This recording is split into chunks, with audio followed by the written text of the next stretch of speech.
कांग्रेस आंदोलन करने जा रही है। धान का समर्थन मूल्य 53 रुपए बढ़ाने पर सियासत तेज हो गई है। पूरे प्रदेश में कांग्रेस केंद्र के खिलाफ हल्ला बोल करेगी। अलग अलग तरीके से कांग्रेस विरोध प्रदर्शन करेगी।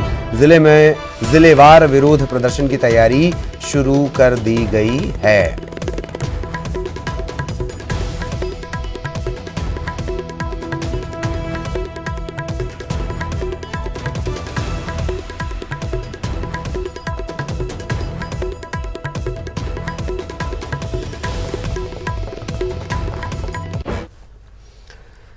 और भोपाल विधानसभा उपचुनाव में पीके की एंट्री हो गई है। ये वो पीके नहीं है जो दूसरे गोले से आए थे, इन्हें जानते हैं आप।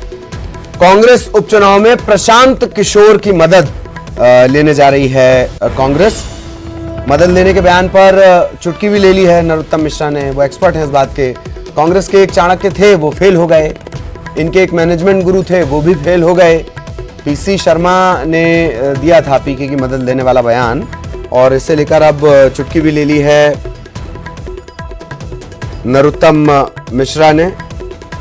तो प्रशांत किशोर की मदद लेने का मसला वो भी सियासी गलियारे की सुर्खियां बन गया है। प्रशांत किशोर जान ही रहे होंगे आप, कुछ समय तक नीतीश कुमार को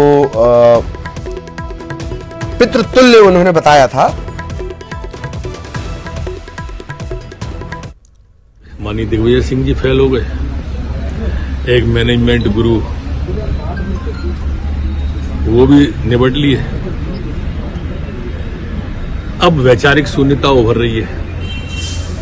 अब वैचारिक शून्यता उभर रही है तो प्रशांत किशोर जी आ रहे हैं। पहले उत्तर प्रदेश में वाट लगा दी, अब मध्य प्रदेश की बारी है। मेरी मान्यता कि काठ की हाड़ी एक ही बार चढ़ ली है तो वो चढ़ चुके। अब वो आए या कोई और आए, मध्य प्रदेश में आने वाले उपचुनाव में कांग्रेस का सूपड़ा साफ होना तय है। तो उपचुनाव में कांग्रेस का सूपड़ा साफ होना तय है। सहयोगी शरद हमारे साथ जुड़े हुए हैं। शरद, बेहद दिलचस्प हो जाता है घटनाक्रम जब भी पीके का जिक्र आता है, चाहे वो फिल्म वाला पीके हो या प्रशांत किशोर हो।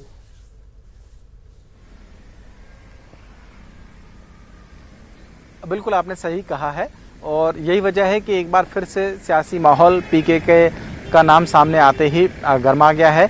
जैसा कि नरोत्तम मिश्रा कह भी रहे थे कि देख लेंगे, क्योंकि उत्तर प्रदेश में भी जिस तरीके के नतीजे रहे वो भी सबके सामने थे, और मध्य प्रदेश के नतीजे भी सबके सामने होंगे उपचुनाव के। देखिए, दरअसल ये शुरुआत इस बात से होती है कि कल ही पीसी शर्मा जो पूर्व मंत्री हैं उनकी ओर से एक बयान आया था, जिसमें ये कहा गया था पीके जो प्रशांत किशोर हैं रणनीतिकार माने जाते हैं राजनीतिक तौर पर, उनके बारे में ये कहा गया कि वो एक बड़े रणनीतिकार हैं और उपचुनाव में कहीं ना कहीं उनकी मदद कांग्रेस की ओर से ली जा सकती है।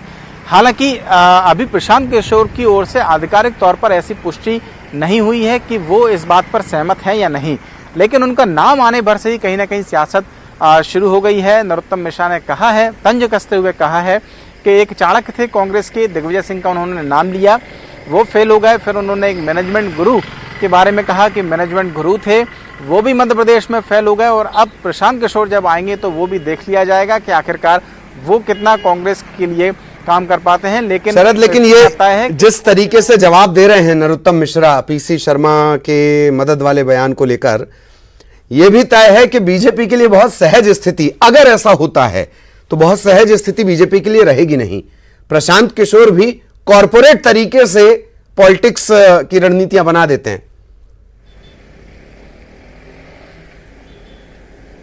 देखिए, बिल्कुल ये तो देखना होगा कि आखिरकार कौन कितना कारगर साबित कहां पर हो सकता है, क्योंकि जो कैंपेनिंग आपसे कुछ वक्त पहले एक वक्त में वो बीजेपी के साथ में भी रहे थे, शुरुआती तौर पर ये कहा गया कि उन्होंने इतना बूम किया जो प्रचार प्रसार का तरीका था, फिर बाद में वो दूसरी पार्टियों के साथ भी रहे। तो ये देखना होगा कि हर प्रदेश की राजनीतिक जो परिस्थिति है वो अलग है, वहाँ के मुद्दे अलग हैं, कौन कितना प्रभावी हो सकता है। और जहाँ तक बात उपचुनाव की है तो मध्य प्रदेश का ये उपचुनाव तो अपने आप में मुझे लगता है कि सबसे ज़्यादा दिलचस्प किसी भी चुनाव में से होने जा रहा है। उपचुनाव की अगर हम बात करें, विधानसभा के चुनाव हो सकता है कि आमतौर पर उनकी नजर रहती है, लेकिन उपचुनाव छोटे मोटे राज्य की लगभग सीटों के बराबर भी, विधानसभा की सीटों के बराबर चुनाव होना है। तो ये उपचुनाव अपने आप में दिलचस्प है। किसकी रणनीति कितनी कारगर साबित होगी, ये देखने वाली बात होगी, क्योंकि प्रशांत किशोर का नंबर तो बाद में आएगा।